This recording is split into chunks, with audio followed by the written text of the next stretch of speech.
For now, we turn to a discussion on ethical codes. So the morning was about legal, ethic,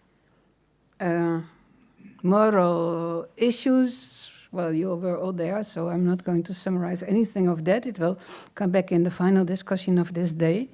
But now, maybe we even go a bit more vaguer, if that's Dutch, English. Make it a little bit more vague by discussing ethical codes of the various disciplines within which we work. And actually, we would like to start with a Mentimeter. So if you would be so kind to take your telephone and join menti.com and then put the code. And I hope that the word cloud is democratic and that it is just the biggest sign is the most represented discipline here. So far, anthropology. Competing with history, art history.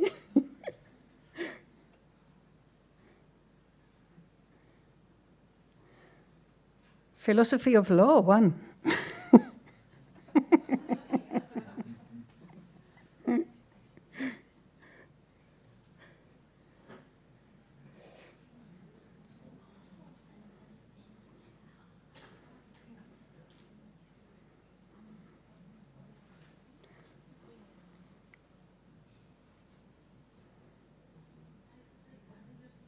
So art is fragmented. So I see art law and art history.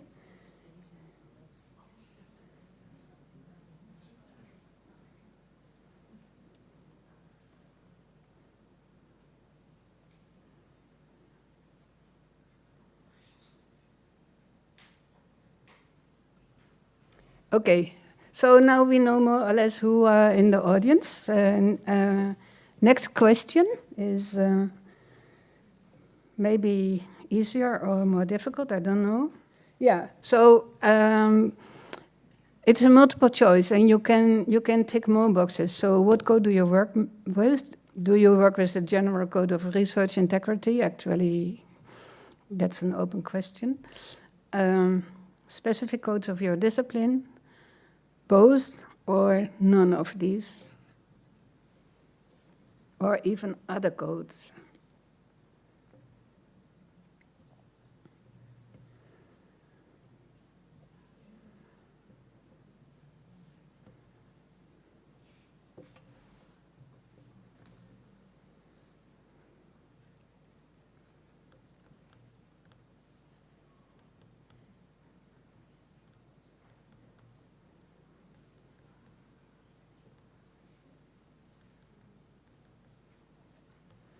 Actually, I'm super interested in those other codes.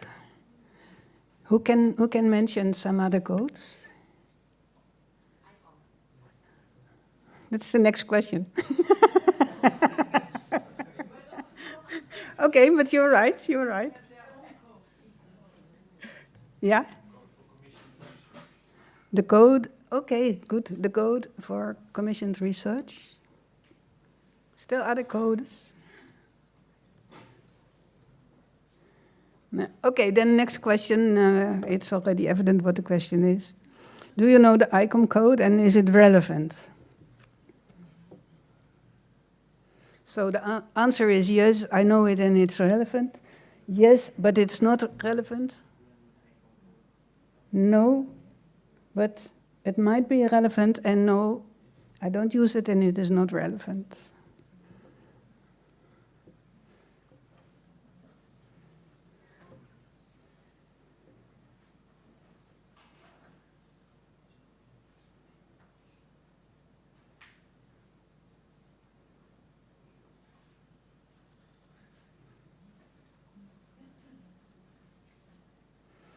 Okay, I'm very happy that no has no. Well, actually, that was the Mentimeter. Thank you very much. And it was intended to reorient you a bit to the discussion that we will have now on disciplinary codes and research integrity. A thing that we have been discussing in the context of pressing matter a lot in relationship to the specific subject, but also in the special committee that we set up, which is called the RESI, the Research Integrity, Ethics and Integrity Committee of pressing matter itself. One of the issues that came up there is also, do we have a good understanding of what we mean with citizen science and actually what would apply there? And we will come back to that as well. But first, I would like to give the floor to Krishma Labib, who will tell us more about research integrity and codes.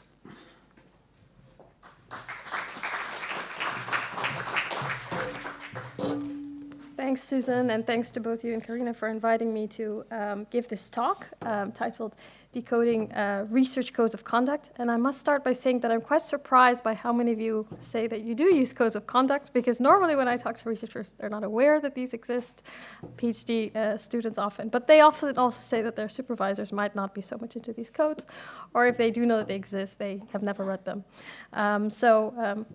Interesting that that's not the case here. So, in this talk, I'm going to be doing three things. Can I navigate with this? Yes, okay.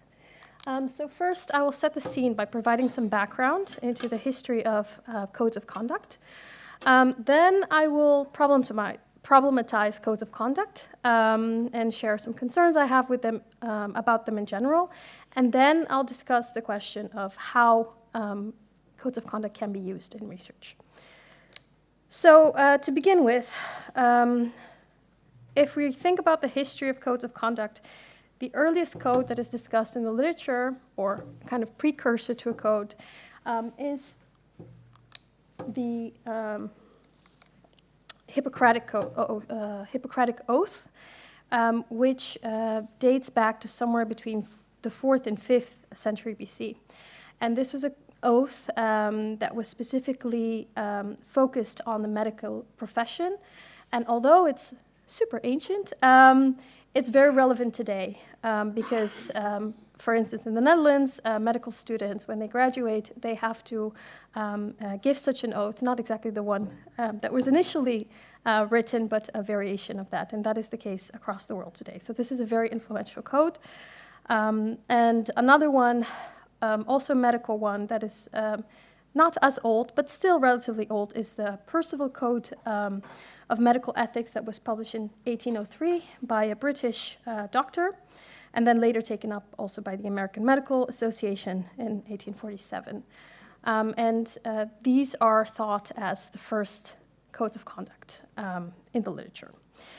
But these days, when we talk about codes of conduct in research, most of them have a certain moment when they began. And this, we can call it sort of the birth of modern codes of conduct, and not just codes of conduct, but also research ethics and bioethics more generally. And this has to do with the horrible experiments that the Nazis conducted on Jews and other groups during Nazi Germany. I was considering showing some of the pictures of these experiments, and I decided not to, so as to not sensationalize them, but you can think of things like amputating people with the goal to see if you can then bring severed limbs and restore the amputated limbs. So you can imagine how much suffering the people that underwent these experiments went through, and many of them also lost their lives. So what happened after World War II was that the Nuremberg trials were held, and a part of this was focused on holding the people responsible for these experiments accountable. And as a result, also, the Nuremberg Code was drafted, and this is really the first modern code of conduct that has influenced all the codes that we have now. The Nuremberg Code set out 10 principles on how medical experiments in the future should be done so as to avert these kinds of situations. And a key element there was the idea of informed consent. And if we continue a little bit further, not so long after the Helsinki Declaration was written, 1964, developed by the World Medical Association. It was very similar to the Nuremberg Code, except that the concept of informed consent was a bit less procedural. But this is also a very important code today. It's revised regularly, and although it's not legally binding, it has informed a lot of the laws regarding experimentation with human participants. However, after these codes were written, still unethical cases happened with research. A very notable one is the scandal that took place in the 70s when the Tuskegee syphilis study was put under scrutiny. So this was a study where a group of African-American men went an observational study for syphilis, and at a certain point in time, in the middle of the study, a treatment for syphilis became available, but they were withheld treatment and not informed about the possibility to be treated because that would intervene with the study results. So as a result of this scandal, the Belmont report was published, which, rather than focusing on practices, only identified 3 key principles to guide medical research, namely respect for persons, beneficence and non-maleficence, and justice. And these principles today are now, actually, they've been restructured to 4 principles, as respect for persons has been turned into autonomy. Then we have non-maleficence, beneficence, and justice. They're taught to medical professionals and students all over the world. And from there, we see a proliferation of codes of conduct, not only in the medical field and for research, but across different professions and different disciplinary fields. So that's the history for research ethics. But nowadays, if we look at codes of conduct, there's not only the element of how do we protect research participants, but also how to protect the research record itself. So research integrity considerations are part of it. And this has a bit of a, oh, I forgot to click the slides. This has a bit of a later history. So the idea for a long time was that science and the scientific record is self-regulating because of systems like peer review, where researchers can criticize each other and scrutinize each other and thereby together regulate. But then in the 60s and 70s, specifically in the US, there were all kinds of scandals related to research misconduct that were put under the spotlight, and this led in the 1970s, at the end of the 1970s, to the first regulation by the National Science Agency in the US that specifically addressed research integrity, and the key thing that was done there was to define research misconduct as FFP, or fabrication, falsification, and plagiarism. Then, for some reason, I cannot imagine that things didn't happen in Europe, but it was later in Europe that there was attention to research misconduct here as well, and we see actually cases of misconduct. They haven't stopped, they keep coming, but 2 very notable cases here that you see on the left is a man called Andrew Wakefield, a British researcher who published a fraudulent study about a link between the MMR vaccine and autism. Later, his paper was retracted, but to this day, we see the damage of that, because to this day, there are people who do not vaccinate their children because of this fraud. Then the other case that is very relevant for the Dutch context is that of Diederik Stapel. In 2011, it was found out that he also took part in different types of misconduct, namely mostly fabrication and falsification, and this sent shockwaves across the Netherlands. And although it's unfortunate that these cases occurred, it was productive in a way, because it also led to codification. This book here is written by Klaas Seidsma, who was the dean that took over after the case of Diederik Stapel was discovered, and he's written here about how you should never waste a good crisis and make something of it by creating, for instance, guidelines on research integrity, but also other infrastructures to make sure such a thing never happens again. So we can see that both the research ethics element and the research integrity element in codes of conduct arise out of misconduct cases, although they have a different history.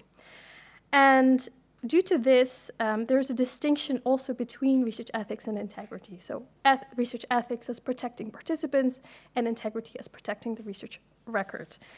And yes, in some ways this distinction makes sense, but talking to researchers and doing research with researchers to get their experiences on how they live with these codes and how they experience doing research, it seems like the lived experiences are such that usually the dilemmas that researchers are faced with usually have to do with both of these at the same time, and that it's not so easy to unentangle them. So therefore, I question the idea that there should be such a distinction in the first place.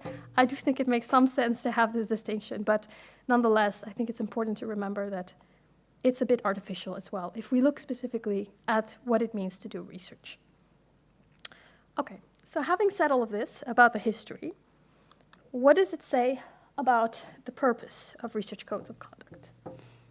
So the purpose, I think, is very twofold. So on the one hand, because codes of conduct have arisen out of this misconduct scandals that have taken place, the first purpose is to distinguish between acceptable and unacceptable behaviors, because then no one can say, oh, but I didn't know, which has happened in the past. We saw also parallels to this in the earlier talks of today in the case of objects in museums, but this also applies in the case of research. If you demarcate very clearly that, for instance, fabrication, falsification, and plagiarism is not acceptable, then no one can later say, well, I didn't know. But I think an even more important goal that codes of conduct have that should not be underestimated or undervalued, considering that the vast majority of researchers do not have the intention to conduct misconduct, but actually just want to do their research well and might not always be able to because, let's say, they don't have the right awareness or they don't have the right tools or support. So what's more important, I think, is that codes of conduct also offer aspirational guidance that's value-driven and that's positive-looking and that researchers can live up to. So that's it about the purpose of codes of conduct. Now, let's problematize these a little bit. So I think the first thing that can be said about codes of conduct, much like laws we heard earlier this morning, is that they're very Eurocentric. I mean, the history I just presented to you, I mentioned different regions of the world, Europe, the US, etc. Is that because cases of misconduct didn't happen anywhere else? No. In fact, we know for sure that in the same time that the Nazis were conducting experiments on Jews and other groups in Germany, the Japanese in their conquest in China held equally horrible, if not even more horrible, experiments on Chinese prisoners of war. This was considered a testing of biological weapons on the Chinese. But this is not integrated into this whole history.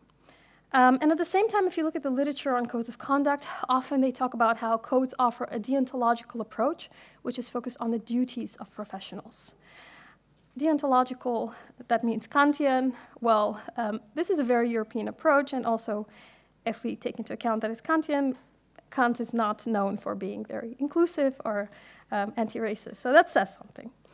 And this is especially a problem because although you have a proliferation of codes of conduct in different parts of the world, the ones that are developed in Europe and the US are leading in a way because funders like the National Institute of Health in the US, but also the European Commission here, they're not only funding research that's taking place locally, but also in different parts of the world. In fact, the European Commission has the goal to spread European values outside of Europe.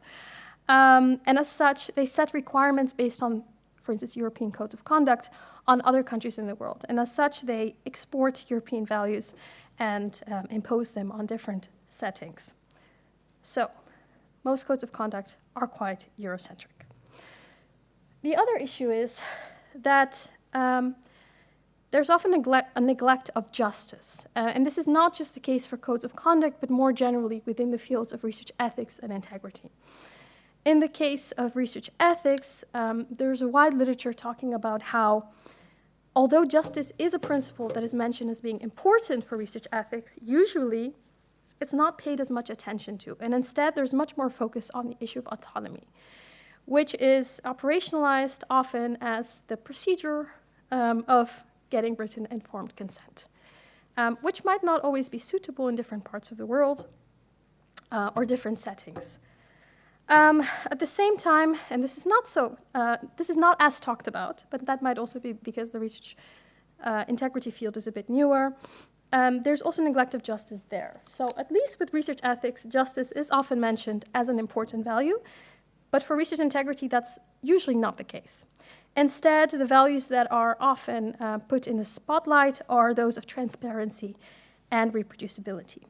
And this is problematic, and I will share this excerpt from a guideline that actually does not neglect justice to show this. So, the CARE principles for indigenous data governance were developed by a group of indigenous scholars from around the world in response to the FAIR principles, which are principles to guide open science practices. And as you can read here, these principles explicitly state that the current movement toward open data and open science does not fully engage with indigenous peoples' rights and interests.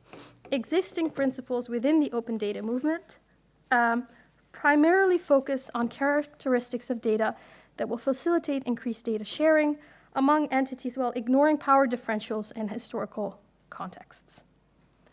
So I will not read the rest, but I think this illustrates very well that there is something missing in these codes, and this is, again, particularly problematic considering that they're imposed in other parts of the world. So you could call this a type of ethical imperialism.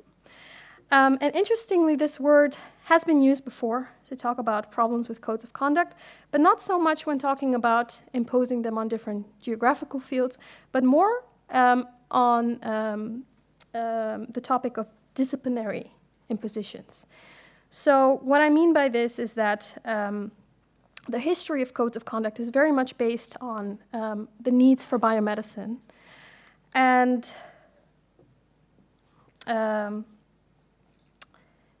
it's very much based on the needs of biomedicine.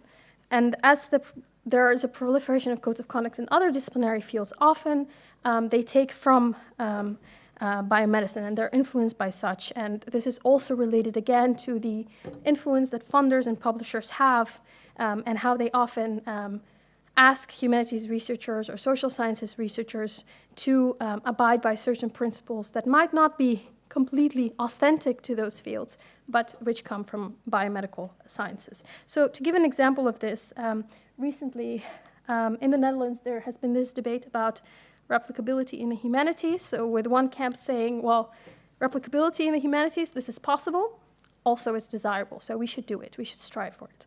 And then another group saying, well, no, we should really stay clear from this. Regardless of what your position on this matter is, especially considering that I think Peels and Bouter, when they talk about replicability in the humanities, they define it as different than what it would be defined as in the social sciences or medical sciences. So it is more authentic to the humanities concept. But nonetheless, just the fact that this term that originates from biomedical sciences is being recommended to be used in other fields, this in itself, I think, says a lot. So you can say that codes are also contributing to ethical imperialism.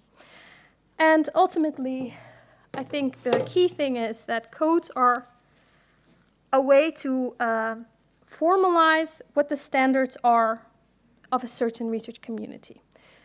But then this leads to further questions of which community is included and which community are these standards imposed on, and also within the community that is included, who is actually at the writing table, and as such, who is left out.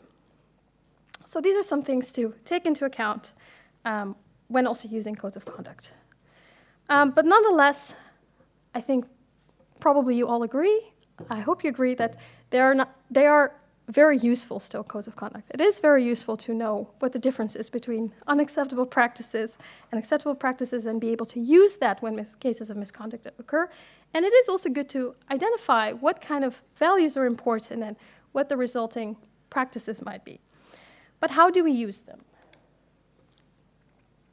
So the first thing I want to mention, which Susan also alluded to, is that codes of conduct are not legally binding, but they usually complement laws on research. And the two that I want to highlight here specifically for the Dutch context are, one, the Biannual, which is the law for conducting medical research with human participants. And this is very much influenced by the Helsinki Declaration, which is, again, a non-legally binding document. And then also, probably you are all familiar with the General Data Protection Regulation of the European Union, which has to do with protecting the privacy of participants. The VMO, complying with the VMO to a large extent entails submitting protocols for medical research to a recognized legal ethical committee in the Netherlands. They're called MTC's, or sometimes you need to go to the central body, which is the CCMO, for certain kinds of research. And there's a lot of things you need to do for that, and then a lot of things you have to do also after your research is approved. So these laws, they're kind of minimums that researchers should abide by. But then the codes of conduct provide additionally the aspirational part. And also, if a researcher is guilty of misconduct in a way that does not breach these laws, then there usually are no legal repercussions for that person. But what happens is that there are reputational damages, and also there can be like more concrete damages, such as being fired. So that's important to take into account. Okay, so having said that, how to use research codes of conduct? I think the first question to ask when reading a code of conduct is, whose responsibility is addressed? So in the past, often it was the responsibility of individual researchers, but nowadays with increased recognition that in order for researchers to do good research, they need support, for instance, for junior researchers from their supervisors or principal investigators, but also for all researchers from their institutions, and also taking into account that institutions do not operate in a vacuum, but are influenced by the whole system of science, which includes publishers and funders. Then we can see that today a lot of codes of conduct don't address just one of these dimensions, but multiple ones.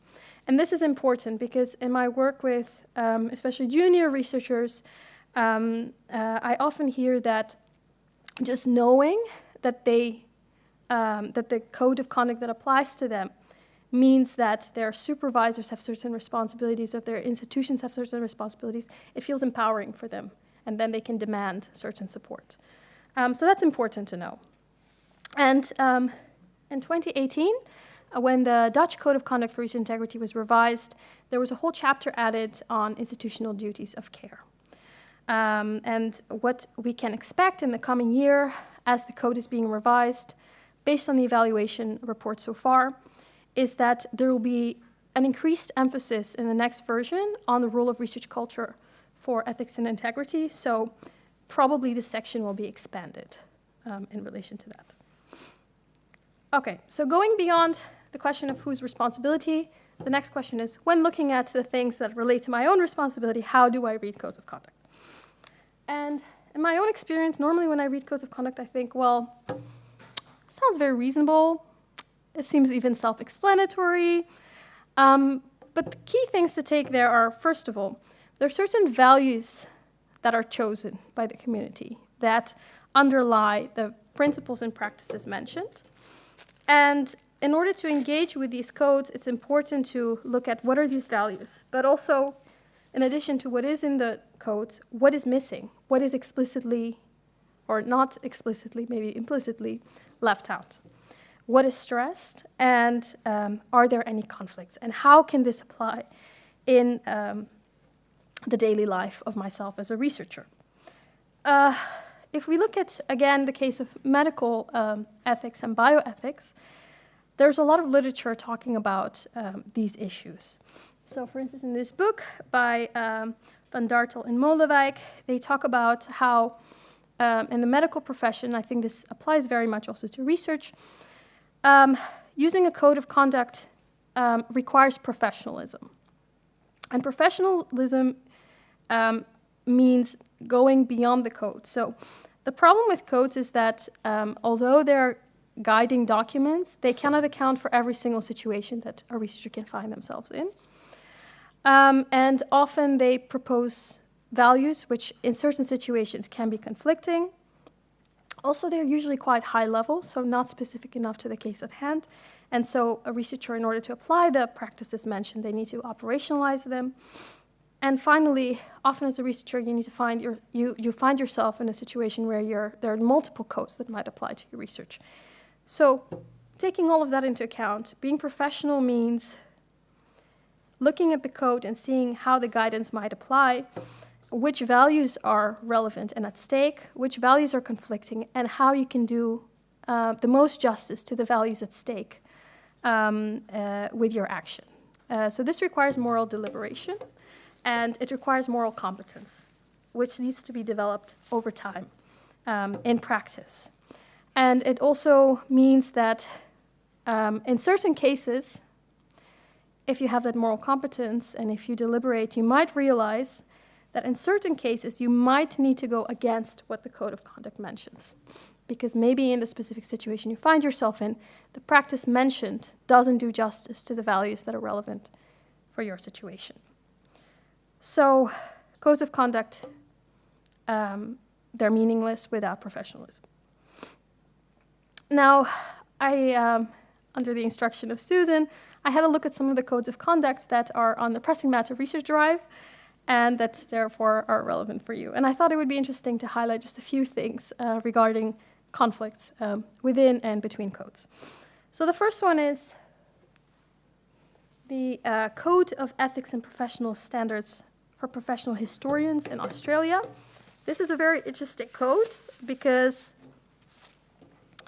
there's not so much aspirational, there's not so much of an aspirational section to it. It's mostly normative. It's mostly about what researchers should and should not do. And at the same time, I found this phrase, which I thought was very interesting because it presents a conflict, not even within different guidelines in the code, but within the same statement, saying that members who make their statements and recommendations and specifically express their opinions should do so objectively and truthfully, which I think is a bit of an oxymoron, at least on the surface. I mean, you can operationalize this in a way where it does make sense, but then you need to redefine what objective might mean to, something different than what we would normally think. And again, here we see a conflict if we look at the American Historical Association's code.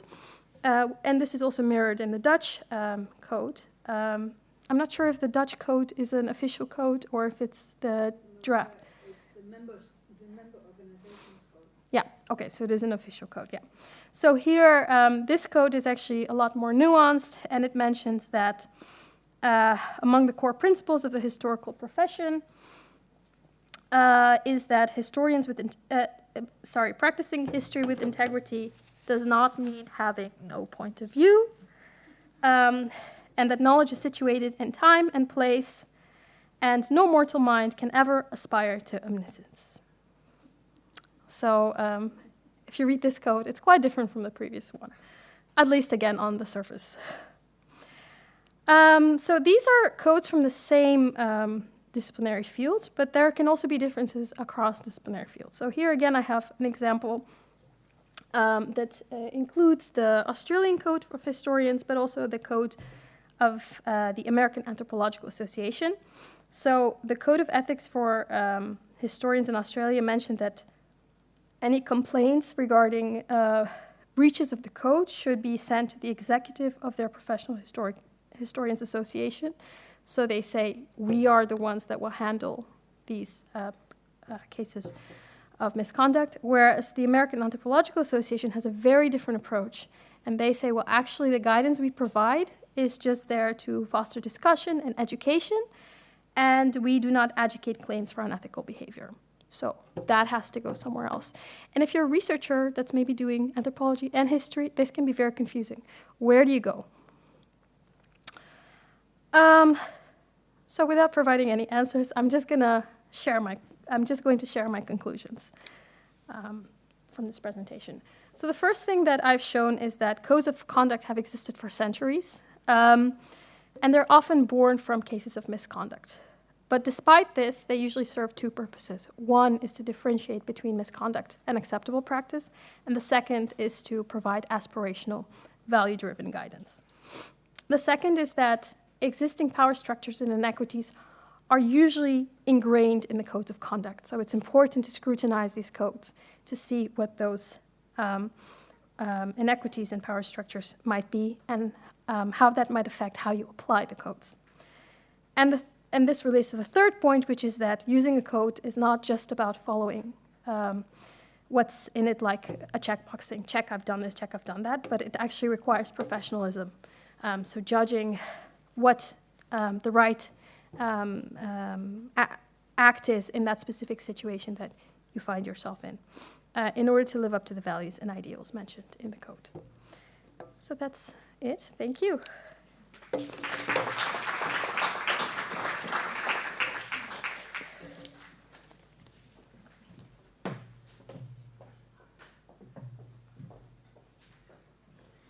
Thanks a lot, Krishma. We will get back to it in the discussion, because first Quincy will come with a follow-up contribution, reflection. We look forward to you.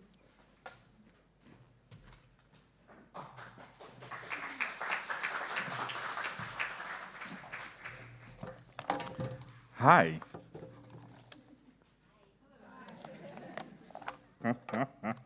So usually I'm a bit more free-flowing, but I had a limited amount of time. So I decided to actually write it down for a change. So bear with me. Should we be doing this? To start off, at the Vrije Universiteit Amsterdam, for art history research, there is no specifically tailored code of conduct or conduct of ethics. When looking at the overall university, you'll find a lot of courses around ethics at the medical faculty and the business faculty. At Q+, the Interfaculty Research Institute for Culture, Cognition, History and Heritage, in their report of 2022, you'll find no mention of research integrity and only one of ethics. In this case, the one ethics mentioned, it's a research project on the ethics of fundamentalist beliefs. From 2016 to 2020, there, however, was a multi-grant winning research project called The Epistemic Responsibilities of the University, but perusing the publications, none of those deal with ethics in art history.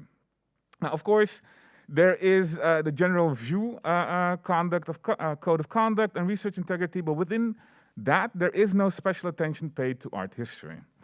When looking at the Onderzoeksschool Kunstgeschiedenis Research School for Art History, hereafter OSK, it also has a code of conduct, but it's not about conduct as a researcher, but about enforcing a safe working environment. When looking at NICA, the research school I'm a part of, it also does not have this. And I was reminded of this by Katja, because she was like, hey, your research school also doesn't have this, so pay attention. And so, thinking about, safe working environment, it is an important topic, because at the moment, I'm also currently in the process of dealing with being racially profiled when I arrived at one of the University of Amsterdam buildings to attend a course on Black aesthetics. And a couple of months ago, the same happened at Utrecht University when I went there to be in a panel during a conference on, ironically enough, anti-colonial resistance to Dutch coloniality. Now, on the About page of the OSK website, and also among the courses, there is no specific attention for the Code of Ethics or research integrity. That both the VU, Amsterdam, and OSK don't pay specific attention to research integrity when it comes to art history is in line with the absence of a code of conduct or code of ethics specifically geared towards art history research in the Netherlands as a whole. De Vereniging van Nederlandse Kunsthistorici, the Association of Dutch Art Historians, hereafter the VNK, which was established in 1939, does not refer to or offer a code of ethics or a code of conduct for research for the field on their website either. In their most recent 5-year policy plan, from 2020 to 2025, they speak of kernwaarden, core values that form their ethical compass.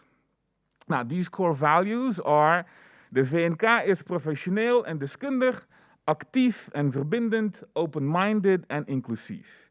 De VNK is professional and knowledgeable, active and unifying, open-minded and inclusive. That single sentence is in the policy document, presents these large concepts and proceeds to not define them for their members in the field as a whole. Now, of course, a single association cannot be held responsible for the whole disciplinary field, but with the unspoken Dutch state policy of self-regulation, the VNK's weight within this field and the development of the discipline is notable. Now, by not defining these concepts as presented in their ethical compass, the association is deferring to normative and dominant understandings of these concepts. Now, in the countries that have not reckoned with their colonial pasts, and in the case of the Netherlands, their colonial present, this deference presents opportunities to uphold colonial regime-era epistemic violence, especially when the reckoning that has been done has not addressed continued structural inequalities that are the direct and indirect result of systemic and epistemic colonial violence. One of these structural inequalities is also the qualification of what is art and how is it valued. Now, the normative and dominant understandings in that one sentence of core values refers to thus fall in line with the continued colonial lens through which the dominant community in this country views itself. The VNK, for all the good it does, for art historians and for the discipline of art history, is asking their members and readers of their policy document to, in essence, use an undefined common sense. But what is common for one is not common for the other. The VNK also does not exist in a vacuum. So this policy document cannot not be put in relation to the contemporaneous discourse on colonial heritage in the Netherlands and in the current international resurgence of repatriation and restitution claims. There will be art historians who claim that this heritage in and of itself is not art, and thus should be excluded from the general understanding of their field. Now, but by claiming this, they reveal the necessity of a code of ethics and a code of conduct specifically geared towards the discipline. The hierarchical distinctions of value between various forms of aesthetic expression is exactly what can and must be tackled through art history research ethics. In this current climate of calls for the decolonization of museums and museum collections, both cultural anthropologists and art historians take a particularly pivotal role, both as a source and producer of knowledge on these collections and as a possible doorstop against the return of contested material. The current policy relies on research of the validity of the claims through provenance research. Not to paint with too broad of a brush, because we're professionals, or present art historians as biased because of their role within this chain of decision-making, but this places art historians in a position to provide evidence with which claims can be denied. Now, the restitution policy is constructed and enforced by the party that physically possesses the heritage that was removed from its origin community elsewhere. This power in and of itself is peculiar because it presupposes a right to decide who is more deserving of being in physical possession of this heritage. In the VNK statement, there is no intimation of a position on this. Simply stating that its ethical compass amounts to being professional and knowledgeable, active and unifying, open-minded and inclusive does not help to understand how it helps its members to conduct their research in accordance to these non-defined values in an art and political landscape shaped by unrelenting colonial desires for access, accumulation, and possession. These desires take shapes in ways that even restitution and research can be regarded as a means of ensuring colonial futurity. And with this, I also start to question my own role and research within all of this. My research centers on contemporary artists and their engagement with the presence and absence of art, Dutch Caribbean cultural heritage in Dutch colonial collections. Now, one of my case studies is a series of dolls by Carmita Nicolasia Henriquez Hernandez that depict a tambour band. Now, Henriquez Hernandez's dolls have found their way both to the collection of the royal family, to your right, and to the Tropenmuseum, now called the Wereldmuseum. In the one institution, they arrived by the then governor of the Netherlands Antilles, Ben Leito, in 1972, and in the other institution, they arrived by donation and with no knowledge of the maker or the context in which the work was made. Now, in my reading of this situation, there are a lot of different meanings to be taken from this. But what I'm particularly highlighting today is the loss of the tambour drum. Or better said, the absence of the drum in the band in the World Museum Amsterdam collection. So if you can see on your left, sorry, they're depicting a traditional tambour band which was actually outlawed for a while, right? Yesterday, it was really awesome to be here yesterday as well because there was a conference called Sounding and Listening, Artistic Research as Resistance and Reverberations. And Satch Hoyt, the amazing Jamaican-British artist, troublemaker, was here. And he has a project called Unmuting the Drums. And so what he does is he goes into all of these ethnographic collections and he takes the drums out and he begins playing them. And he records this and makes new musical scores, new tracks with these. And so there's something that is, for me, within my own research, interesting in terms of thinking about the ethics of where I'm going with this. What happens when the research or my case study presents a situation where the drum has escaped? Where the drum is not part of it. Where in the transfer and the donation, the drum went, on walkabout. What do we do with this understanding of then our own research practices in which we interview people for their knowledge to then be collected within collections that could become accessible to everyone, right? What happens when these strategies, these techniques of resistance to anti-colonial attempts of annihilation become learned and then used against the communities that have persisted and survived up until now? What do we do with that responsibility? And so one of the things, I was one of the students in Krishma's research integrity course, and one of the things that I pointed to as well is this ideas of all of these budget cuts at the moment and the ways in which these data collection places that we have will at a certain point become prime real estate to be given access to machine learning or to AI companies. As we've seen already, there's an article by Gibney in Nature last August in which she shows that academic journals have now given access or sold access to all of their archives for these machine learning companies. So what happens when at a certain point the neoliberal management that we have in our universities, not all, a lot though, becomes the ones who make a short-sighted decision to give access to all of these precarious, institutionally, volatile information? What do we do then? And so I don't have any answers. I'm just standing here posing my own questions in terms of how to continue with this research, because on the one hand, the family of Mrs. Enriquez Hernandez are family friends of mine, of my family. And so even before I started doing this PhD, I was already involved in finding out where these dolls were, to then find them in the collection of the World Museum. So what do I do with that knowledge, and what do I do with those conversations that I've had that I've been given access to because of who I am, because of what I've done, because of connections of affinity, and how do I make sure that I don't sell that out just to get my doctorate? Thank you.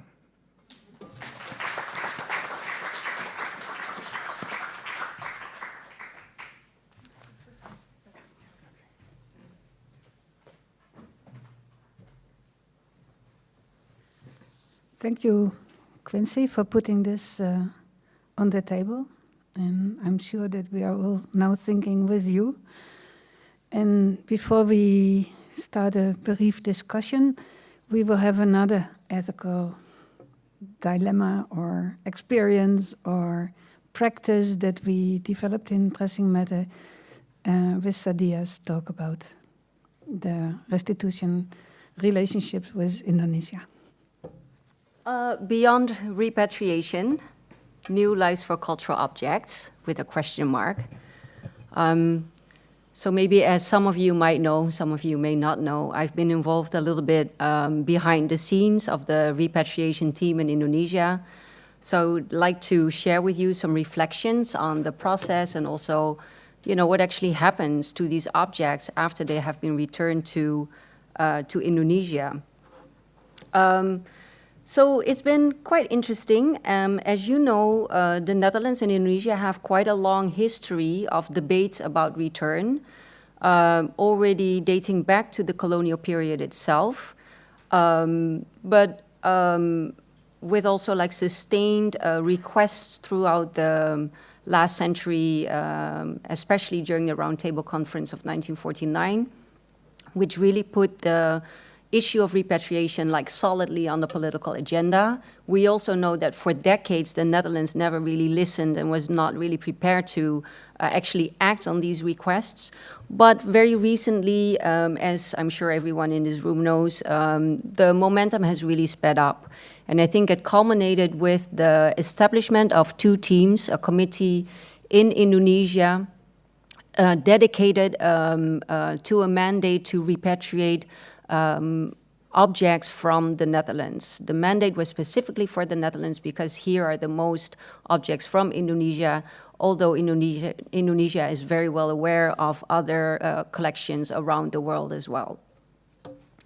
The Indonesian committee was actually set up before the Dutch one. Wait, let me see if I...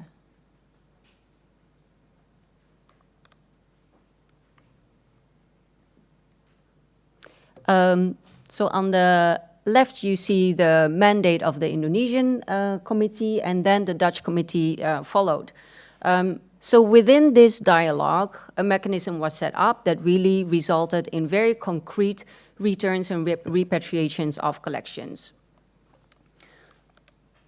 So what was returned in 2023, so last year, was quite a lot, as you can see here, a total of 485 objects, that were acquired in colonial context, 4 statues from the Singosari temple in East Java, taken in the early 19th century, but also, for example, a kris seized at the Klungkung Palace in Bali in 1908, a collection of modern Balinese art, which was more kind of like an orphaned collection that was sort of like living in the storage spaces of this museum.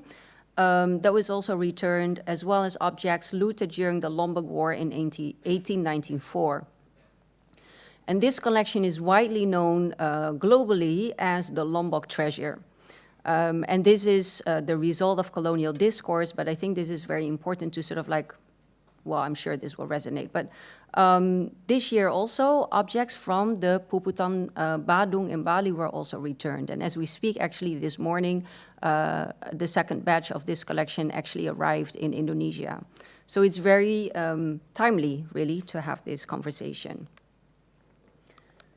So these are some images of the objects that came back. You all know that now the exhibition downstairs is actually empty. They've been moved to Indonesia. These are some objects from the Lombok collection.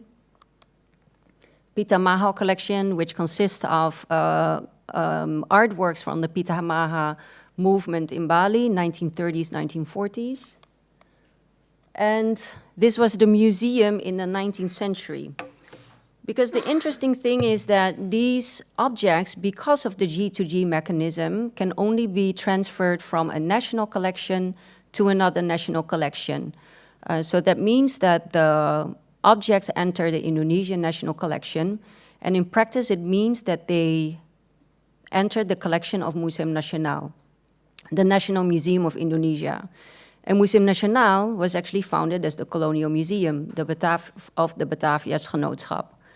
So my question is, what are we actually doing? If these objects that we're trying to decolonize, we're trying to decolonize museums and history, but basically they go back to the museum that was looting them in the first place, or at least hosted them after they were looted in Lombok, and then they were first brought to the Colonial Museum in Jakarta.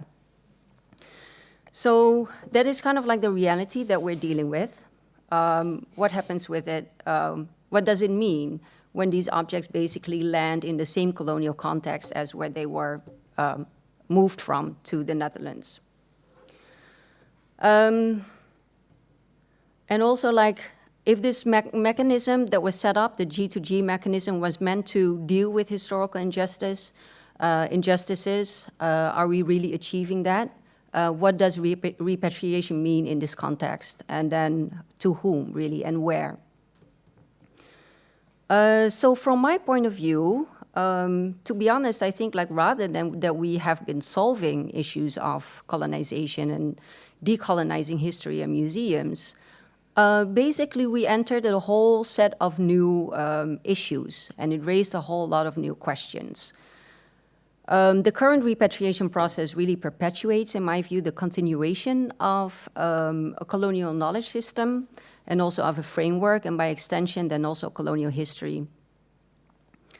Because of this mechanism and because of these objects being returned to the Colonial Museum. Now, the interesting thing is, what does this mean in practice? Just 2 months ago, on the 10th of October, Museum Nasional reopened after a whole year being closed due to a devastating fire taking place in September the previous year. So the museum reopened, it launched like hugely. There was like big video projections, video mapping on the front of the museum. There was a huge exhibition also on the fire itself, to show the audience, the public, what the museum and also the government had done to rebuild the museum, to save the collections, what type of efforts were done in preservation and conservation, etc. And the museum also took the opportunity to really show what came back in 2023. So it was a whole facelift of the museum. So for those who know the museum, the courtyard, for example, with all the statues of the Hindu-Buddhist past, for example, they've cleaned that up. So there's still like some statues in the courtyard, but most of them have been moved to the storage spaces, and they've rearranged the whole museum, basically the whole museum. But the largest part of the rearrangement was basically the exhibition that you see here, so Pameran Repatriasi. So it was a full exhibition of almost all the repatriated objects, which was spread over 2 floors. So most of the ground floor and then also the first floor was dedicated to this exhibition. It's actually still on, so if you happen to fly to Jakarta, like, grab your chance and have a look, but it will close before the end of the year. So I have some pictures that I wanted to share with you. So this is, for example, they put all the Singosari statues here, and if you wonder why they're arranged in this way, it's basically because of practical reasons, because they cannot put like 7 of these statues like close to each other. So it looks maybe slightly odd, like, to see them in this, but they placed all of the statues basically in one area. with some information on the statues. There's also some interactivity, quite limited though. And here you see them. They're kind of like set up in a kind of like a circular way. And then we come to this part. So when you go up to the first level, there's a whole large exhibition dedicated to the Lombok collection.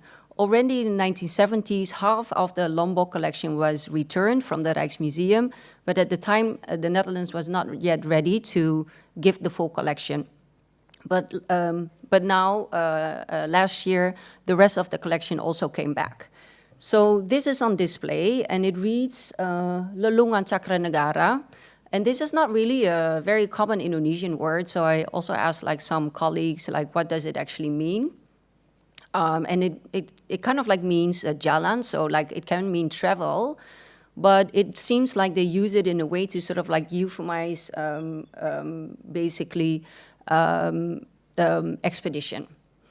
So it's kind of like a euphemistic way to say Lombok expedition of 1894. So, and it also sounds a little bit more poetic. So if we have a closer look at the image, so actually it's two images. So you see basically sort of like the entrance of the exhibition, and then also another picture of inside the exhibition. So maybe you can see it, or maybe it's a little bit too far away. So I helped you and put the actual image here, what you see.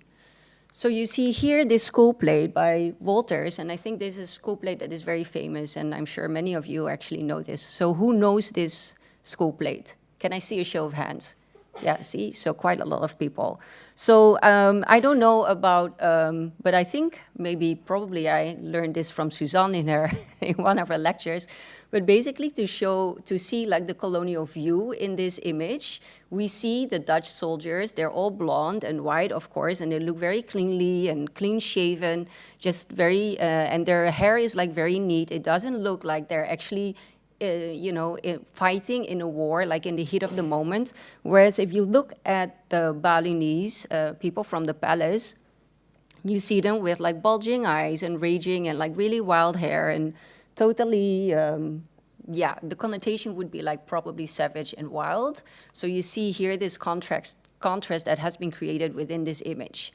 So for me, I was surprised, I guess, to see this image so very strongly and prominently in an exhibition as basically the core visual of the exhibition about a collection that has just been repatriated and returned from the Netherlands in an effort to decolonize museums, museum practices, and collections. Then there is information. So they have like a QR code that you can scan with additional information about the history, etc. So I'm just showing you some snippets, not the whole exhibition. But basically what you can see here, is basically a repetition of the colonial discourse. And if you look more closely at this document, it's like a little booklet that you can download on your phone. It's very much a repetition of the dominant narrative of history that we all learn in school. I think it says it all if it's called Lombok Treasure.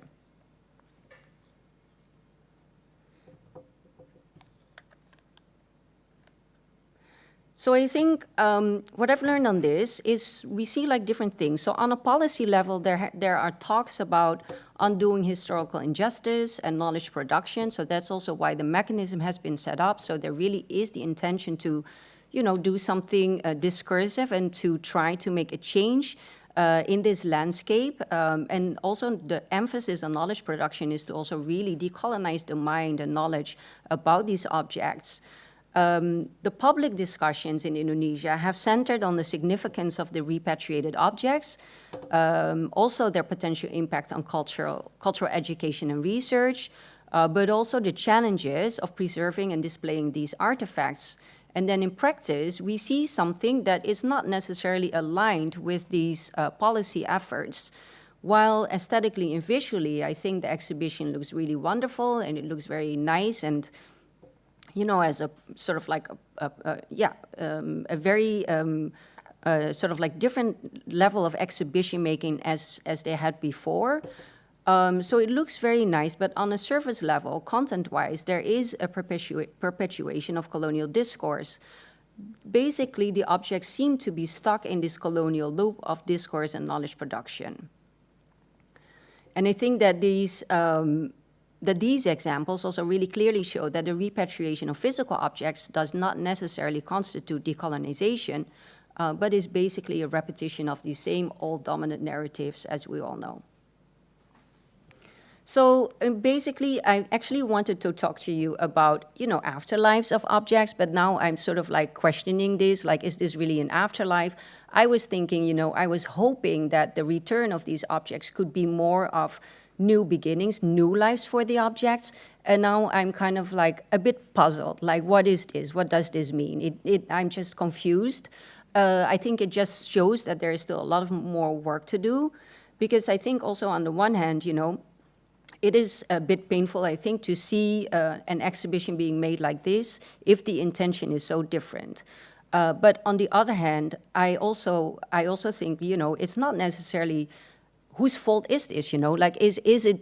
It's not necessarily the fault of the museum or of the group of historians that created this exhibition, plus the accompanying exhibition text, because this sort of like decolonial discourse or post-colonial discourse, it doesn't really exist in Indonesia. So how can we expect that civil servants who are working in a museum necessarily know all the ins and outs of decolonial discourses? So in a way, it's also understandable. And at the same time, it's a bit disappointing.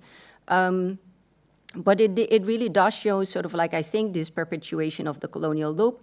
And I think, what it also shows that we really need a very radical paradigm shift. Like, it's really not enough to just return objects back and think like, oh, well, that's it. That's how we decolonize stuff. That's how we decolonize museums. But it also made me wonder, so, what life would, what would be a good life for objects after they return? And how can society, communities really connect and reconnect to them? Because I think another thing that is clear from this is also the disconnect from source communities. The objects that came back, for example, from the Lombok collection, they are not necessarily returning to the source communities. There are also no plans for that yet. So they will remain in Jakarta, at least for first instance. The communities from Lombok, they have called a meeting with, this was 2 years ago, with the Director General of Culture to express their interest in the collection, but also to express their interest of having at least the objects presented in Lombok. Not necessarily to transfer ownership or anything like that, but just to have these objects physically sort of like in a close proximity to the communities where they originate from. But then there was a discussion about also the logistical and practical aspects. Would the community or the regional museum be ready in terms of safety and security? And the answer was basically no. So that idea was sort of like off the table until, the moment that the regional museum would be ready to take on this responsibility. And I think in this discussion, we also see like a very similar discussion as is happening sometimes in the Netherlands, are they really ready to take care of these objects? So you see that on a domestic level as well. Unfortunately also, because of the G2G mechanism, I think it has been very successful in terms of like, discussions and connections between the two countries, but it doesn't do anything for domestic and regional dynamics. There is no mechanism yet that can sort of like structure or arrange conversations and communications about objects like the Lombok collection with the communities. So that, I think, is something that I would raise as, one of the issues that we need to think about. Whose responsibility is it really? And what are the obligations of the governments towards its citizens in terms of like bringing back these collections to their audience and reconnecting them with the source communities? Sorry, okay, that was it. That was this one. The same goes for Kris Klungkung. So this was taken from the Klungkung Palace in Bali, for example, and it ends up in Museum Nasional. It doesn't go back to the family from whom it was taken at the time. Then I think what we now also see, we just have had a change of government, very similar, I think, to the situation in the Netherlands, and I think this is not just on a national level, but also on a regional level, where we see a politicization of the discourse on repatriation. So we see that even where the mechanism that was set up was driven by this desire or wish to establish a mechanism that could address or redress historical injustice, now we see that basically politicians are seizing repatriation as a political moment. So for example, the Kris of Diponegoro. When Kris Diponegoro was returned in 2019, immediately it was already like a contested object by various specialists about Kris, like it was not the real one, etc., and so on. So basically that discussion is now being sort of like revived by the newly appointed Minister for Culture, who claims that the Kris Diponegoro that came back is not actually Kris Diponegoro. It's another Kris, but not the Kris that was owned by Diponegoro. So whereas, for example, the provenance research that has been done, there is no other Kris than that Kris based on the sources that are available and the information that we have. Like, of course, you can never say, for 100% because nobody of us was there anymore. But, that is the evidence points in that direction. If it's not, well, then maybe there needs to be some additional research. But we can see in this that basically it's a political discourse. It's not necessarily about the provenance research or the authenticity of the object, but it's more something like this is, I just claim, or somebody just claims that this Kris is not real. The same goes, for example, for the skull of Lemon Demang in Banjarmasin. So there were, last month, there were regional elections in Indonesia, and various parties, various people wanted to bring the skull of Lemon Demang back to Banjarmasin so that they could claim that as a political sort of like feat. It would boost definitely their political campaigns. So I have an inkling that, that is becoming, with repatriation becoming a very sort of like mainstream discourse globally, there are all sorts of people and stakeholders who see also an opportunity to sort of like capitalize or use this a term and also the process for their own interests that are not necessarily also addressing or not maybe in the first place concerned with historical injustice. Suzanne, how much time do I still have? 2 minutes? Okay, then I have to skip the rest of my presentation. But just very quickly, because, make 5? Okay, thanks. Because that's happening on a national level. But then, for pressing matter, I've been working on these collections about the plaster casts that were created by Kleiweg de Zwaan in the collections of Wereldmuseum, Vrolijk Museum, and University Museum Utrecht. So over the past 2 years, I've been working together with Letitia, of course, the provenance researcher, and also Gert-Jan Plets, on the question what to do with these type of collections. They're not looted or stolen or whatever, but they could only have been created within the colonial context because of the unequal power relations that were there. So I was basically doing what the national government doesn't do, is basically talk to these source communities. So of course you would ask, like, who are these source communities? So that's in my case was also a bit of kind of like luck. There were already some connections with the Museum Pusaka Nias in Gunung Sitoli. And then through a contact, we came in contact with the university, Universitas Nias Raya in the south. So I also already explained that last year. So this year we followed up with focus group discussions to really talk about, like, what should be done with these collections, or, is it even important? So I organized one in the south, in Uniraya, and one in Museum Pusaka Nias. So it's important to sort of like point out this distinction because they see themselves really as They have a different identity. So in the South, they're really people of the South, and in the North, they're different. They also speak different languages. So they feel connected, but they also feel differently. So that's why we thought, like, okay, let's organize one in the South and one in the North, and then at least we can gather some communities, a variety of communities, whose voices we can listen to. So basically for the FGDs, I kind of like led the organization to the institution, so to not like really interfere, because I don't know what exactly the political dynamics are, socially or culturally. So they would propose, for example, a guest list at Uniraya. It was a small group of 15 participants, cultural leaders, academic leaders, but also religious leaders. So there's always like, and then also civil servant leaders. So it's kind of like always a group like that. In the South, it was like a small group of participants.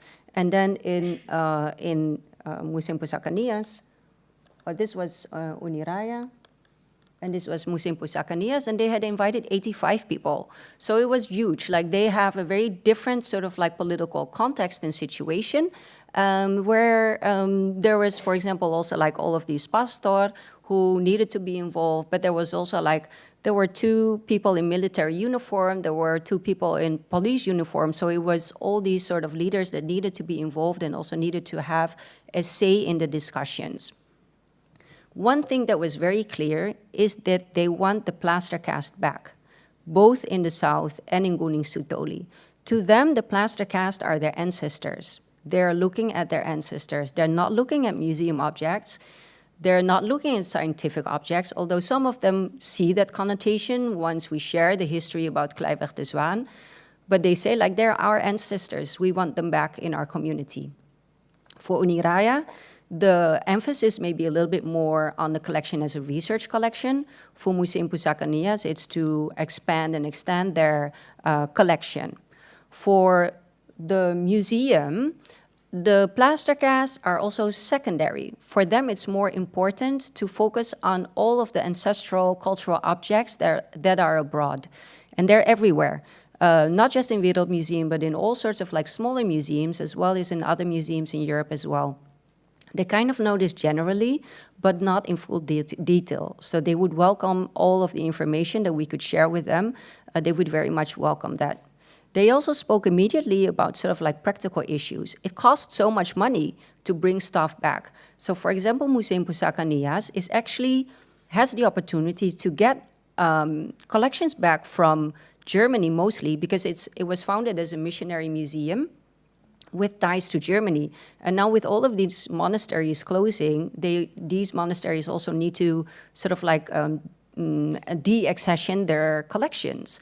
And so they want to sort of like give them back to the museum, and the museum would love to receive them, and that's also what they sometimes do, but it's just hugely costly. So they basically always sort of like have to pay for a lot of it, or at least either most of it or a lot of it. So that's one thing that that is a major issue. So I think that's kind of like my 5 minutes. I cannot discuss a lot. I just want to point out that we also created an exhibition which we use as a platform for discussion and exchange. And this is also really to sort of like ask feedback from the audiences. What do you think about these collections? So literally, so the title is Melihat di Balik Wajah Ononiha, looking behind the faces of Ononiha. And it's also like looking back, but also with the opportunity to look forward. So it's kind of like looking back to be able to look forward. So these are some impressions of the exhibition.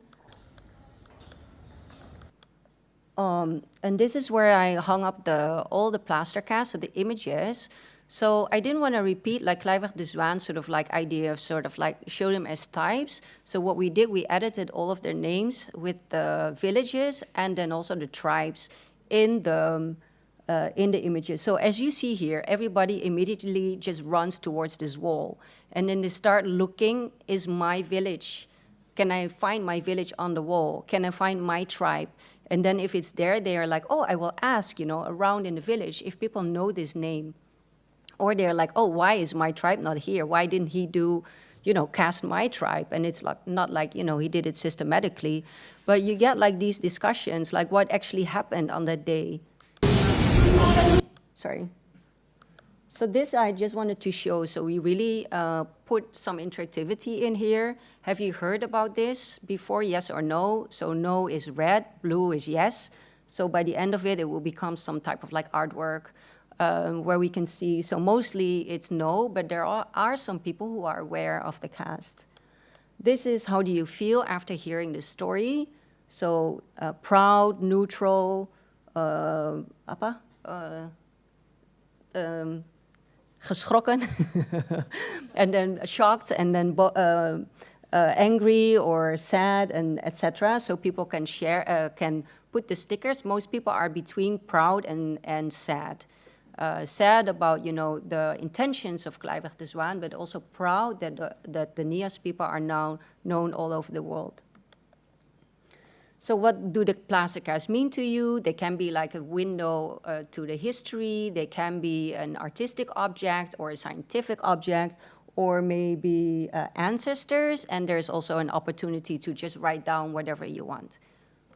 And this is the question about what should happen. Should they stay in the Netherlands? That's black. Then you pick the black fruit and put it in a black basket. If you say like it needs to go back to NIAS, then you pick the yellow fruit and put it in the yellow one. And then red is return it to the descendants. So you see already a post-it. So that means that was one full basket that voted for return to NIAS. We're doing a social media campaign now. These are descendants that we interviewed of Katambuga. So we learned more about Katambuga. This is us like giving a copy of the plaster cast to the descendants. It's a 3D print made of plastic. So here we are at their home, and then he shared, for example, who's Katambuga? Well, he was very friendly and very generous. He was the boss of 12 villages, and he was so friendly. This is the story in the family that he gave his face to the Dutch to have it cast in plaster. He was super tall, almost 2 meters, and then he wore some sort of like headdress, huge headdress in the colors of black and red, which are NIAS colors. And what they want to do with the cast is like put it on in the traditional house, but they first need a family meeting to do so. So maybe this is my, attempt to sort of like work with these source communities where there's no space in the national level, then we have to do the work ourselves. Thank you so much.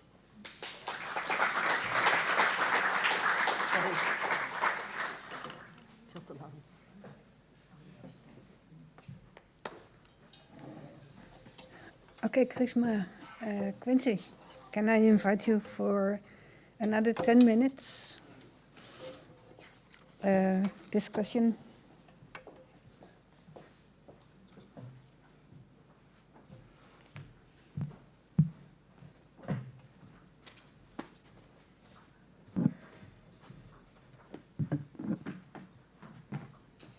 Okay, so we started with care versus fair, or care and fair, responsibilities of the researcher, the absence of codes, but also the presence of codes and what they mean in perpetuating colonial knowledge, and responsibility, or in lasting responsibility or ending of responsibilities in government-to-government restitution issues or research contexts, as you have sketched. I'm sure that the three of you would like to discuss among yourself, but maybe we first ask from the audience who would raise a question to some of our speakers. Online? Oh. And Francois, I also wonder whether I can provoke you. I will get back to that. We start online? No, you start with... Yeah, okay. Question. Okay, because Francois, I remember you saying at one of our meetings, once an object is restituted, it is not a responsibility of us anymore. What happens when you hear these three talks? How would you think about it?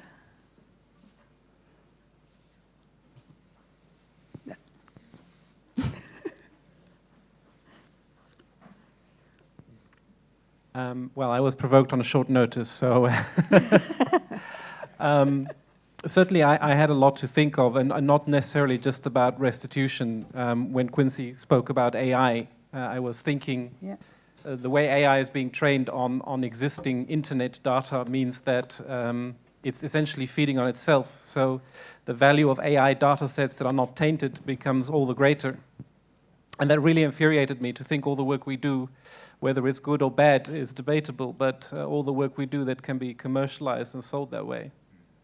I also felt a little bit less negative about what Sadia was saying about the restitution and the way that they were still repeating colonial narratives. And I thought to myself, maybe that's something that also takes time,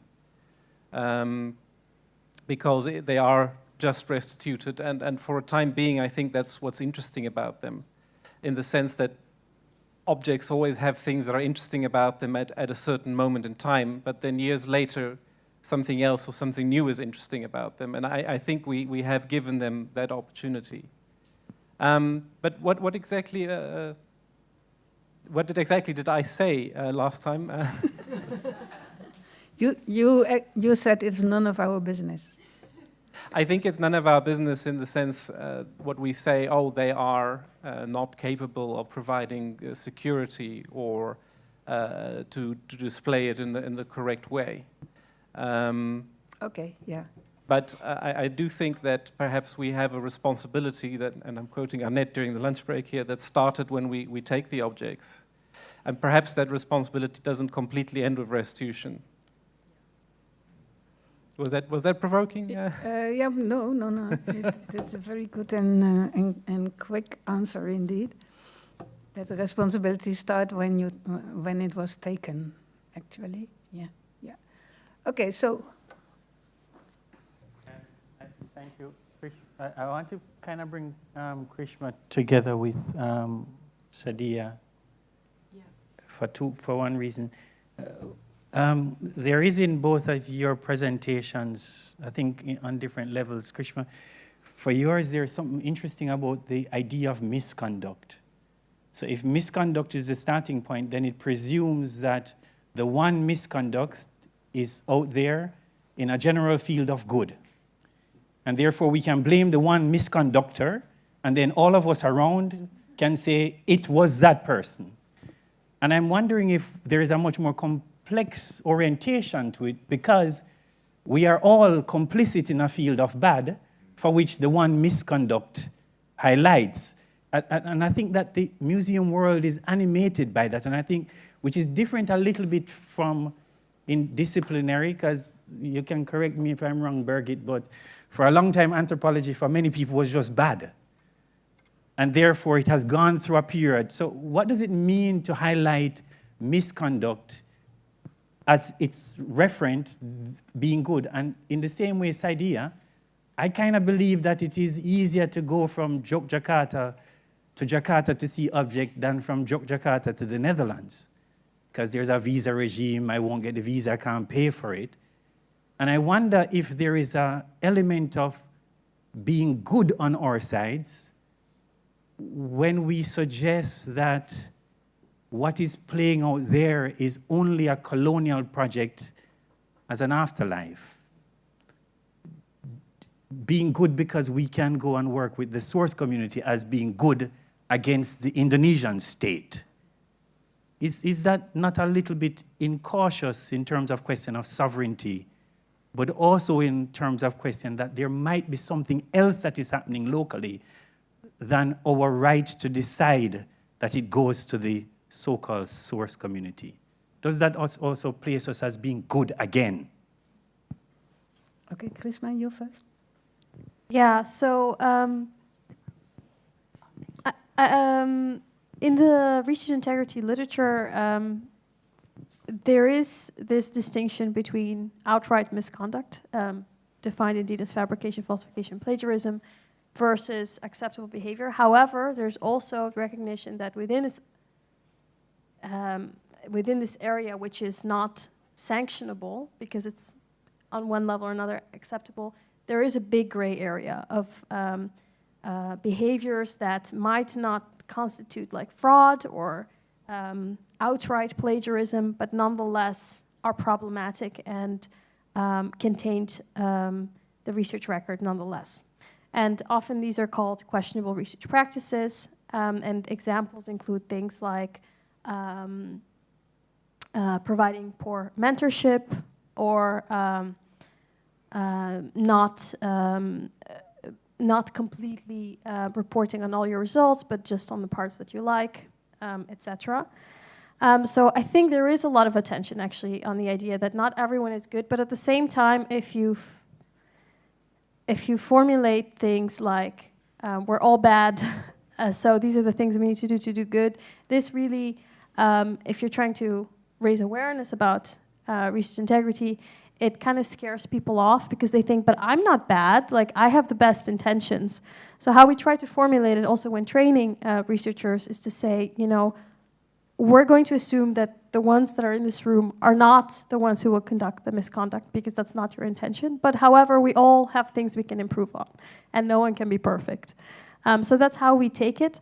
But I think even taking all of that into account, I think that is an approach that is reasonable, but the issue of neglecting justice, that remains. So even the way that things are defined as, for instance, there is a lot of attention on the idea that research culture is important, that power dynamics are important, and there's then a lot of discussion about how junior researchers need to be given more of a voice and need to be empowered.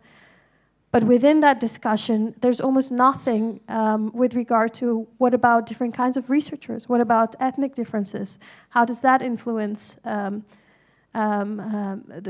research record? There's nothing about that. So there are some problems there as well. Okay, Sadia. Yeah, thanks, Wayne, for the question. Well, you know, is there anything good in it? I think yes. I think it's still better to have the objects back in Indonesia, even if it would be in the storage or not on display. But it does indeed give Indonesia and Indonesians a chance to figure out what to do with it, rather than, you know, that they would be here on display and maybe, you know, possibly sort of like basically still as some sort of like trophy for Dutch museums or the Netherlands. So I do feel it's still a step closer to, well, just a step forward, I guess. But I think what we see is that it's really baby steps. So it really, decolonization doesn't end with repatriation, but it's really something that will take a lot of time, and especially with the specific context of Indonesia, where there is a lack of criticality and a lack of post-colonial discourse or decolonial discourse. But at the same time, we also see that the younger generations are very savvy. They're very critical. So there is a very well-educated and very critical and vocal generations that make me feel hopeful for the future, and that I think, like, you know, we'll figure it out. Maybe not immediately, but, you know, there will be hopefully discussions about what, you know, maybe this is not the right way. Younger generations want to see different stories. They know about colonial history. They know that these narratives have been framed and created through a Eurocentric lens, and they also no longer accept it, but it will take time because it's also a generational thing. So I'm just, you know, waiting for the younger generations to take over decision-making positions, and then, you know, who knows what will happen. So I'm just curious, and maybe keep it a little bit open. Maybe there is not necessarily like this good and bad, but there will be a lot of gray. Okay, Ahmad, I saw your finger.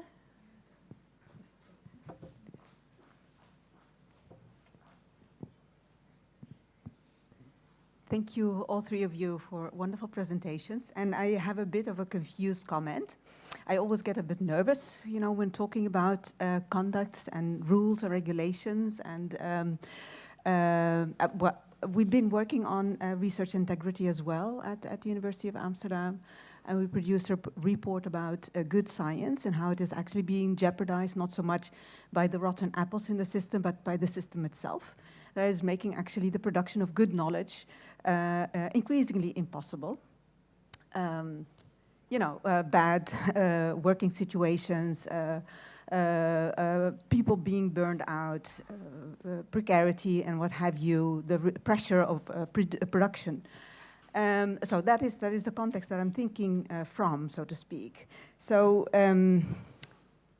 so how can we? I mean, this is not to say that good codes of conduct are less important. We do need them, as you indicated, Krishna, as a kind of perspective towards which we want to work.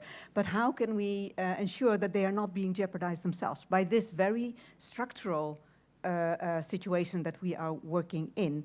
And this brings me to Quincy's research as well.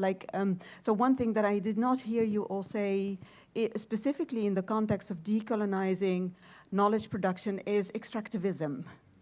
Knowledge extractivism.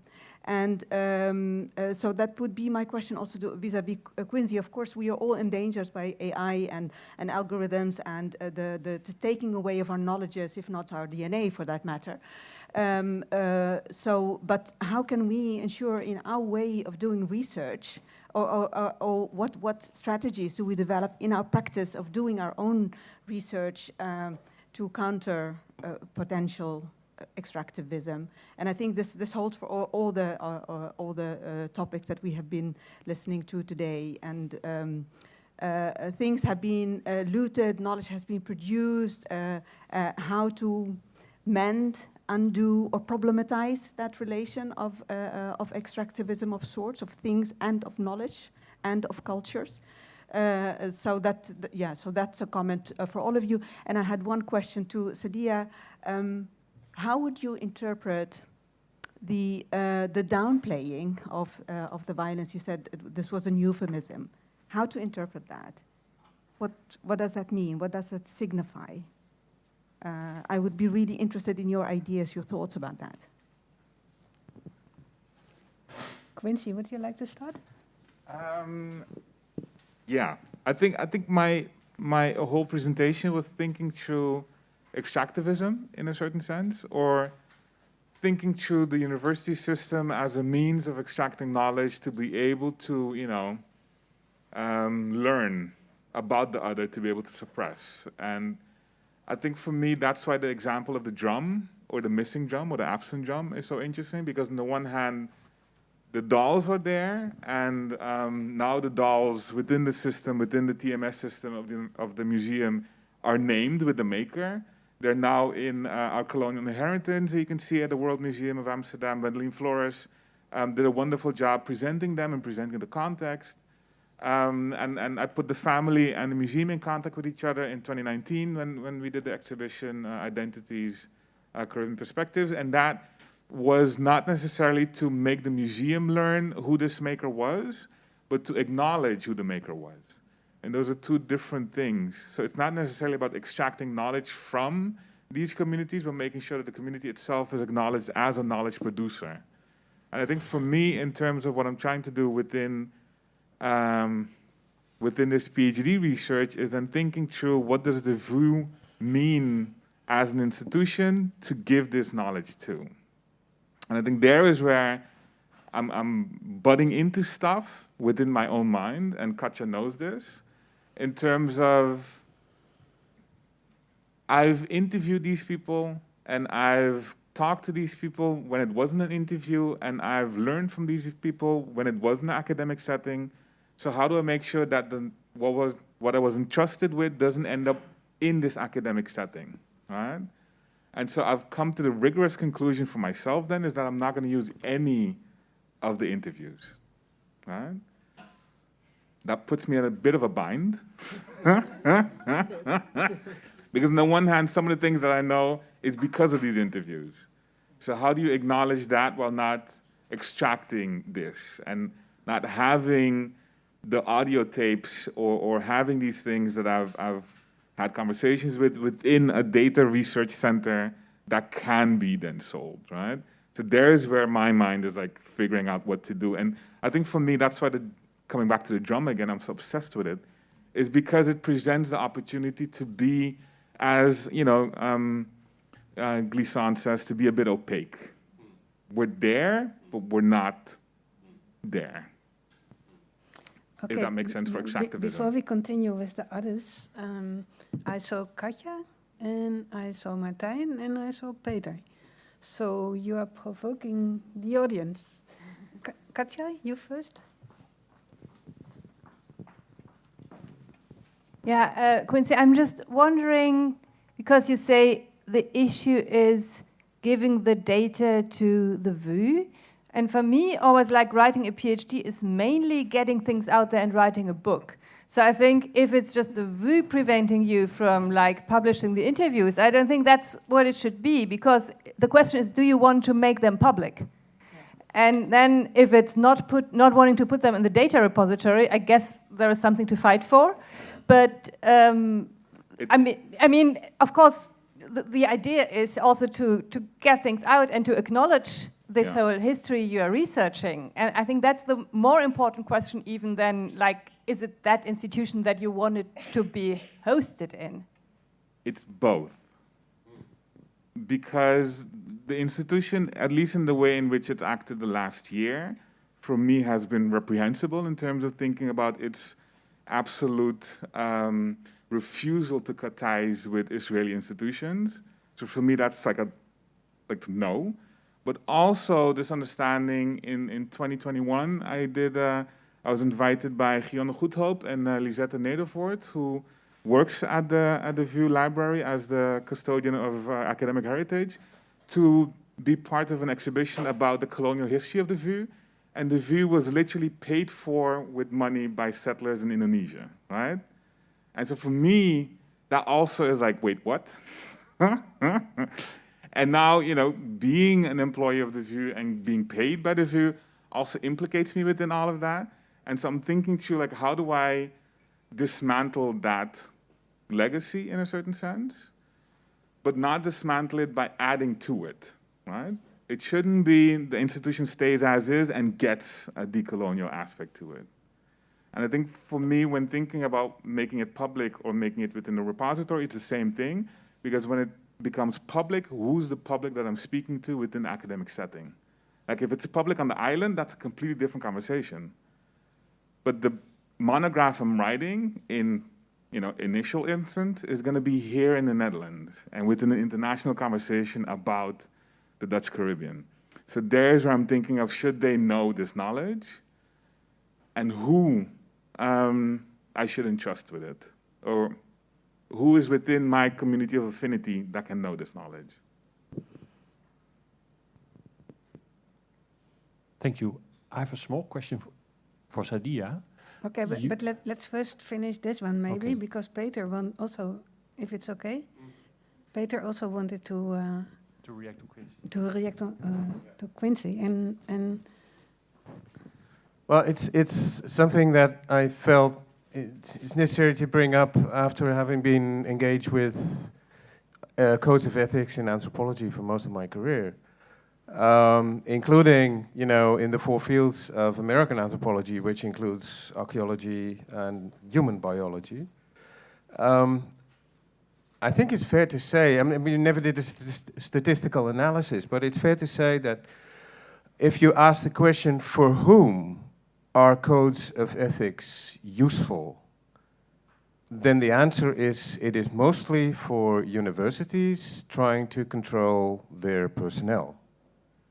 Right? And then for me, the important and the only really interesting criterion is why would, or for answering the question, why would we have code of ethics, is that it's mostly for a certain maintaining a certain hierarchy of control.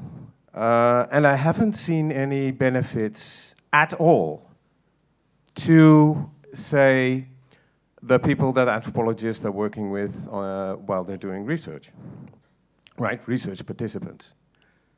There may be one or two very small, tiny exceptions, but literally, statistically speaking, it's all about anthropologists fighting other anthropologists, and usually the bosses of anthropologists fighting the anthropologists, right? Trying to get them under control, trying to let them do a kind of conduct that is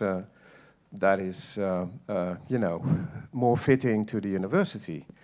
And here's where I think it's really important not to confine your attention to codes of conduct, because I think what happens in the 21st century with data management plans and all those things is far more important, and it's far more unethical than most of the discussions, say, in the 1970s, when the first codes of conduct were drawn up in anthropology. So I think it's actually not very productive to think of codes of ethics as being productive for anything resembling ethics. I mean, in the longer version of what I presented, I also talk about the University of the Arts London and their code of ethics and codes of conduct in terms of research for art history, and also the College of Art Associations America. They also have a pretty robust set of guidelines and principles and ethics. And what you see there is, even though, for example, with the CAA one, the one from America, it's not enforceable, but everyone who's a member, they say that they will adhere to the guidelines and rules and ethics, right? And then the one for the UAL is because there are researchers connected to the institution can take measures if people cross the line. So then it is enforceable. And I think there's something to be said that within art history research, a lot of times it is extractivist, it is about creating a certain narrative, and there I see a lot of use for it. And I wish that, you know, in the Netherlands, art history also paid attention to what ethics could be and could do for it. So it's a bit different than within anthropology, as you mentioned, but within art history, I see a need for pushing for this and thinking through what it means, not just to control personnel from a management perspective, but to understand whose art are we studying, how are we studying it, is it art? Because even within that conversation, there's still a lot of work to be done. Krishma, you... Yeah, I wanted to respond to that as well. So there's actually quite some literature in bioethics exactly making the statement that you made about how not just codes of conduct, but also these structures like research ethics committees, etc., that they, more so than protecting research participants, they protect institutions and researchers. I myself am having this experience now as I'm planning an interview study and wondering whether or not I need to keep my interview recordings at the VU, and the data management people are saying, yes, you should do it, because in 10 years, if there's any accusations of misconduct, then you can prove that you didn't fabricate this data.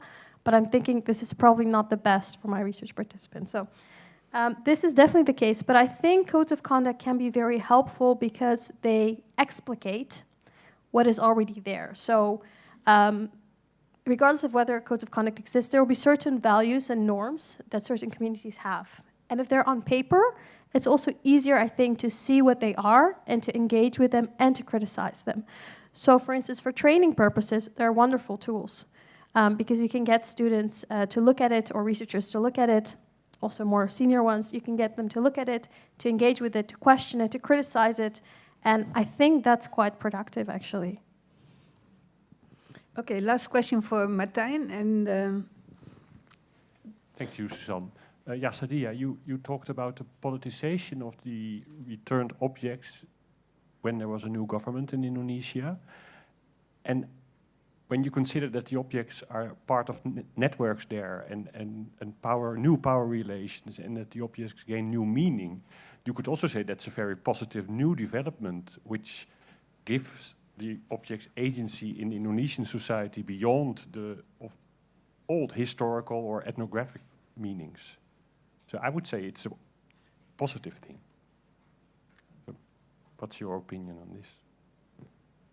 I think that's where the gray comes in, because of course I understand your point. Like it is a new life, but it is a new life for these objects. But I'm wondering, you know, wouldn't it be nice if we could give them a good life?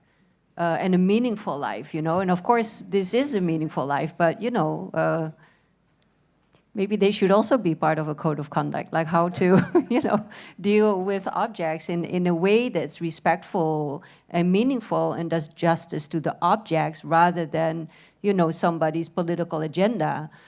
So yeah, obviously it is indeed another step in the process, another meaning being assigned to them, but that has been happening over history all the time. They have been assigned meanings. Wouldn't it be nice if they can live like their life to its fullest as they are themselves? So, you know, that's maybe where I'm thinking like, yeah, of course.